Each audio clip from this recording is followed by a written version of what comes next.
dance and tease. Yeah, but yeah, that she just dance and tease. You cool like the Highland breeze. We know what you want and need. Welcome back to my channel, guys. So this video is about Sterlyhair, and I'm just showing you guys the goodies that they gave me in the bag. And this is a weaving cap. It's pretty new, so I'm showing you guys because I've never seen anything like that before. But anyways, on to the hair. So this right here is the hair, you guys. Talk about 4C edges. Okay, first of all, the hair is beautiful. The edges are really 4C, so it's really interesting.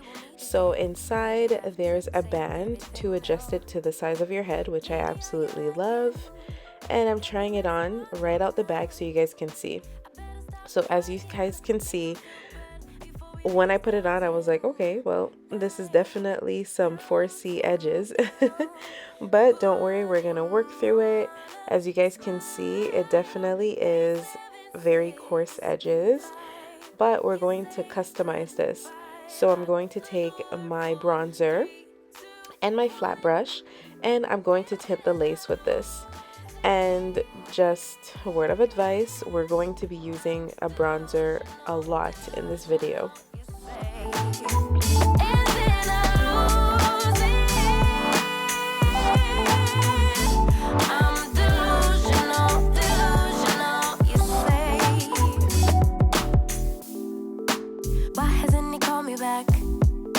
It's been 3 days, stalking his Instagram, saying he's in a phase. So now you're telling everyone that we're drifting apart. Now I know that it was you who made me feel so messed up, hanging out with new feet. Alright, and now I'm putting it on for you guys, and as you guys can see, usually it really does a difference, but we're gonna have to work a lot with this lace, which is completely fine. We just need to keep customizing it.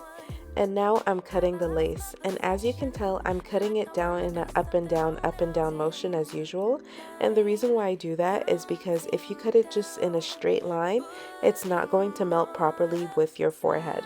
So make sure you do it in a, you know, a jagged edge type of line. And I'm also going to tint it one more time to make sure it blends in better. And now I put it on my head, and it looks like it's blending much better, but we gotta work on the edges, okay? So as you guys can see, I keep touching the edges because I'm wondering what I need to do with them. But as I thought about it, I realized they're just a bit thick, so I'm just plucking it. And exactly how I'm doing it right now on video, that's exactly how I plucked it. I didn't pluck too much of it, but I plucked just enough for it to look much more natural, and as you can see, it looks so much better.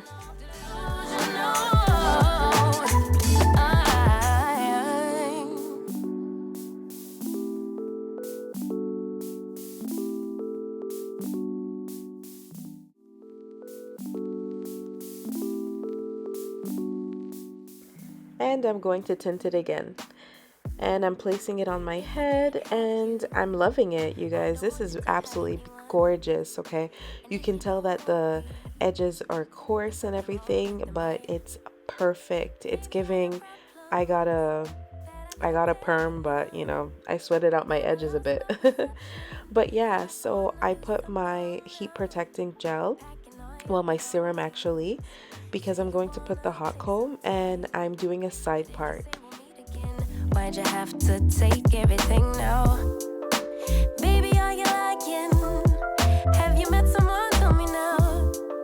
I better start crying, make them feel bad before we leave town. 10, 9, counting down. And like I said before, I'm taking my hot comb to make sure it's nice and flat. This is completely optional, but I really wanted a side part with an actual part, so this is why I did this. And this also helps it to, you know, flatten up the top if you don't want it to be like too poofy. I'm And now I'm going to glue it down. So I try my best not to touch my edges at all, okay? So I really put the glue like not on my hairline, like so it gives the illusion of a smaller forehead. But anyways, so after I glued it and I let it dry, I apply the wig like this. I use my rat tail comb to lay it down. Now I know that it was you who made me feel so messed up. Hanging out with new females, cute, but are they even real, man? Jealousy, I think it's jealousy. But hell with it. And now I'm going to take a melting band and put it on there so it could, you know, melt on my forehead. But the glue didn't completely dry, so I know when I take it off, it's not going to be, you know, as melted as I want it to be, which is completely fine. We can still work around it. So I take it off and it looks good, but you can still tell, you know, there's glue there. So again, like I told you guys, we're going to use the bronzer a lot. I'm just going on it one more time. And then I lose it. And I'm giving you guys like a close-up of how it looks. It looks really nice. It looks really natural. I honestly could have gone over it with the bronzer a little bit more, but honestly this is completely fine for me. You can see the glue a little bit, so one thing I would suggest is to let the glue completely dry. Oh, I didn't realize I actually did put some more so that it could look much better on camera for you. But yeah, you guys, honestly, from how it looked like before to this, it is so worth it, okay? All right, so now I'm just going to comb out the hair, and there was minimal shedding, you guys, so that's always a really good thing. And I don't want to straighten it. I want to keep the natural, like the body wave to it. But anyways, it's a bit frizzy, so I'm taking my serum and I'm putting it in the hair, and this is the final look, you guys. It didn't take me long at all, but let me know what you guys think. I definitely recommend this hair. The only thing I will say is you just got to work a little bit with the baby hairs and the lace, but other than that, this hair is absolutely beautiful, the perfect volume. So thank you so much, Sterlyhair, for sending me this wig. It is absolutely gorgeous. Thank you so much for watching, and don't forget to like, subscribe, and see you guys next time. Bye for now. Before we